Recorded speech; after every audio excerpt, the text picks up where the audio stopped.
Pendant les 5 premières années d'Alibaba, on ne gagnait pas d'argent. On n'avait pas de business model.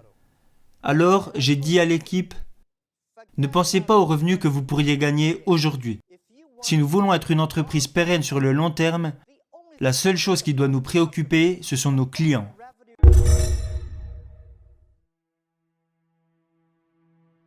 Quand j'ai lancé mon entreprise en 1995, c'était très dur. J'avais une idée.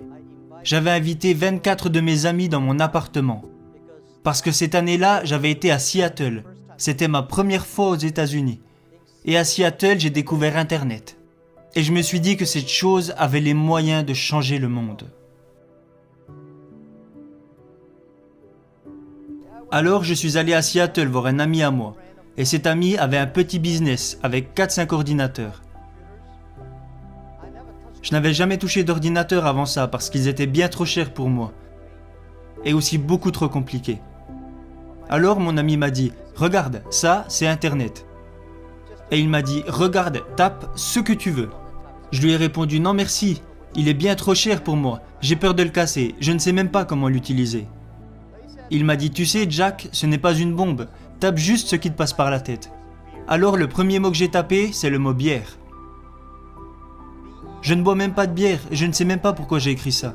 Je suis tombé sur des bières américaines, des bières allemandes, japonaises, mais il n'y avait rien sur les bières chinoises. Alors j'ai tapé le mot Chine. Il n'y avait aucune information sur la Chine. Et là je me suis dit, pourquoi ne pas mettre sur internet des informations sur la Chine? Ça c'était l'idée de départ. Alors je suis retourné en Chine et j'ai démissionné de mon travail. J'étais professeur. Cela faisait 6 ans que je donnais des cours à l'université. Alors j'ai invité 24 de mes amis dans mon appartement. Après 2 heures à leur expliquer ce que je voulais faire avec Internet, 23 de mes amis m'ont dit de laisser tomber. Ils m'ont dit, ça ne marchera jamais parce qu'il n'y a pas d'Internet ici et parce que tu ne connais rien sur les ordinateurs. Alors pourquoi veux-tu te lancer là-dedans?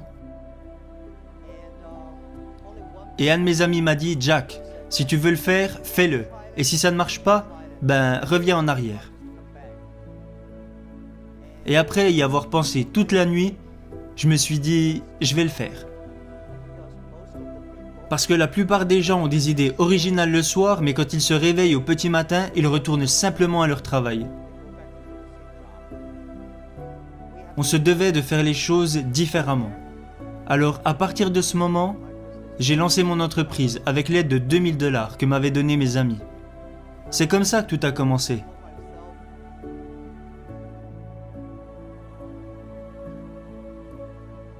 Alibaba a vu le jour en 1999. Et depuis que j'avais commencé mon aventure d'entrepreneur en 1995, j'avais échoué sur tous les projets que j'avais lancés. Alors, en 1999, j'ai eu une idée. Et je me suis dit, la Chine s'apprête à rejoindre l'économie mondiale. Et beaucoup de produits fabriqués en Chine vont se vendre en dehors de nos frontières.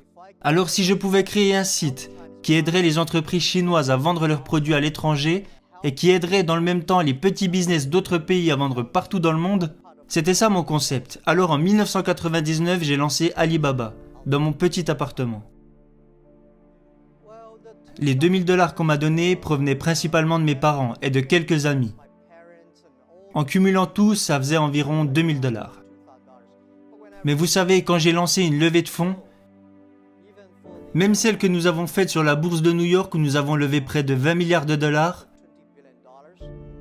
j'ai dit aux investisseurs, notre ordre de priorité est numéro 1, nos clients, numéro 2, nos employés et numéro 3, nos actionnaires. Et les gens me disaient que ça allait à l'encontre de la philosophie des investisseurs américains. Un des investisseurs m'a même dit, Jack, vous savez, si j'avais su que nous étions 3e dans l'ordre de vos priorités, je n'aurais pas acheté d'actions.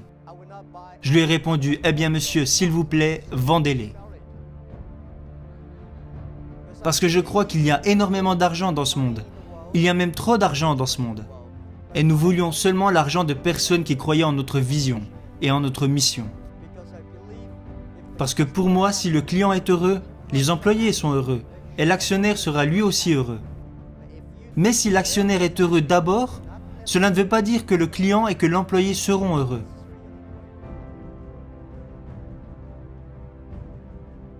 La confiance est l'une des choses les plus importantes.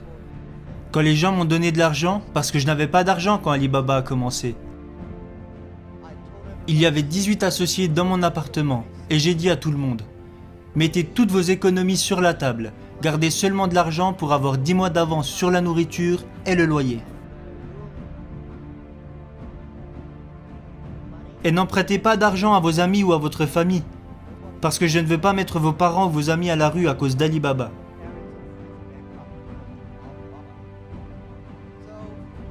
Alors à 18, nous avons rassemblé 50 000 $ et nous avons lancé Alibaba dans mon appartement.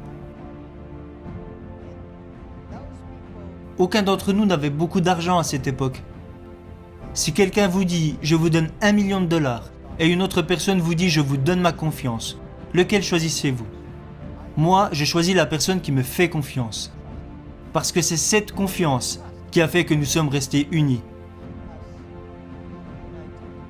Ces 18 associés m'ont fait confiance et parce qu'ils m'ont fait confiance, je me devais d'être loyal envers eux.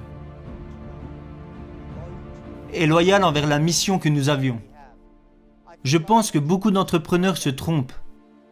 Je déteste que les gens travaillent pour moi. Je veux que les gens travaillent pour la mission que nous avons en commun. Je ne veux pas que les gens travaillent pour moi. Parce que les gens comme moi, quand on regarde au loin, on se dit « ce gars est pas mal », mais quand on s'approche, on s'aperçoit qu'il est moche. Tout le monde est pareil. Les gens pensent peut-être que je suis un bon gars, mais quand on me connaît vraiment, on s'aperçoit que ce n'est pas toujours le cas. Je peux m'énerver, je peux être malheureux, mais quand les gens croient en vous, c'est la chose la plus précieuse.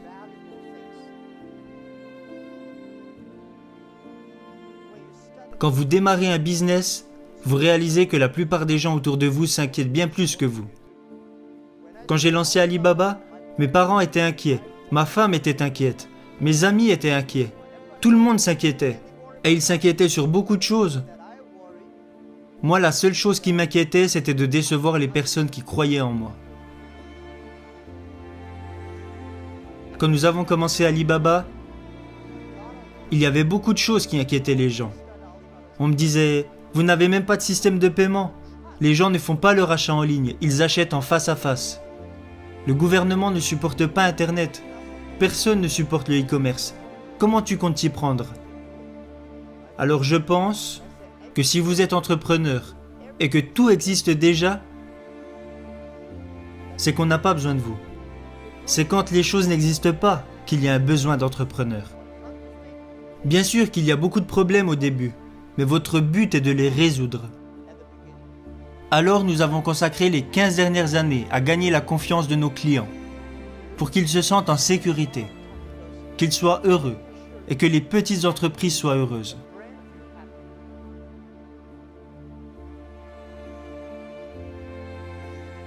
Concentrez-vous sur vos clients. Rendre ses clients heureux est important. La plupart des grandes entreprises parlent toujours de leurs concurrents. Je pense qu'il y a de nombreuses raisons qui impliquent que la plupart des entreprises américaines ne réussissent pas sur le marché chinois. Une de ces raisons est qu'ils passent trop de temps à vouloir rendre leurs boss heureux, plutôt que de rendre leurs clients heureux. Ils passent trop de temps à vouloir être les meilleurs, sans avoir de stratégie à long terme.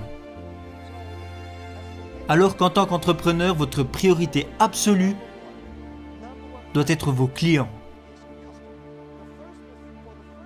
Pendant les 5 premières années d'Alibaba, on ne gagnait pas d'argent. On n'avait pas de business model.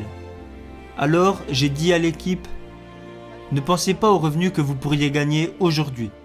Si nous voulons être une entreprise pérenne sur le long terme, la seule chose qui doit nous préoccuper, ce sont nos clients. Les revenus qui nous importaient le plus les premières années étaient les mails de remerciements que nous envoyaient nos clients. C'est ce qui comptait le plus. Parce que nos clients nous envoyaient des mails pour nous remercier et nous dire qu'on était géniaux. J'étais tellement heureux au début, quand j'allais au restaurant et que les gens payaient l'addition pour moi. Il y avait souvent des petits mots qui disaient « Jack, merci beaucoup. Je sais que vous ne gagnez pas d'argent, mais nous, on se fait beaucoup d'argent grâce à votre site. » J'adorais ça.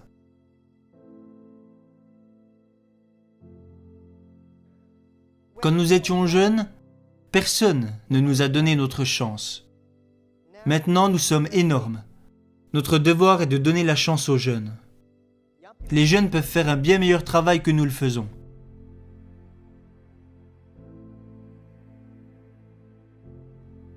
Et je pense que le monde peut être beau et prospère sans vous. Quand vous mourrez, les gens vous pleurent pendant 3 jours. Puis après ces 3 jours, ils vous oublient.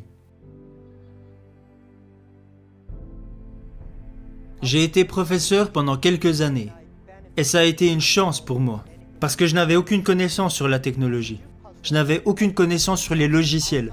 À vrai dire, je ne sais même pas comment fonctionnent ces trucs. Je ne connaissais rien à la comptabilité, ni au marketing. J'avais très peu de connaissances au final. Mais les choses que j'ai apprises de mon métier de professeur, c'est qu'un professeur veut toujours que ses élèves aient plus de succès et deviennent meilleurs que lui. Ça m'a servi quand j'étais à la tête d'Alibaba.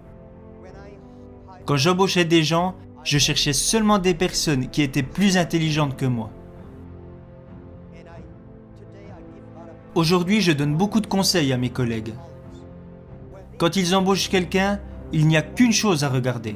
Regardez ce jeune homme. Si vous pensez qu'il pourrait devenir votre boss, si vous vous dites « dans 5 ans, ce gars-là pourrait être mon boss », alors embauchez-le.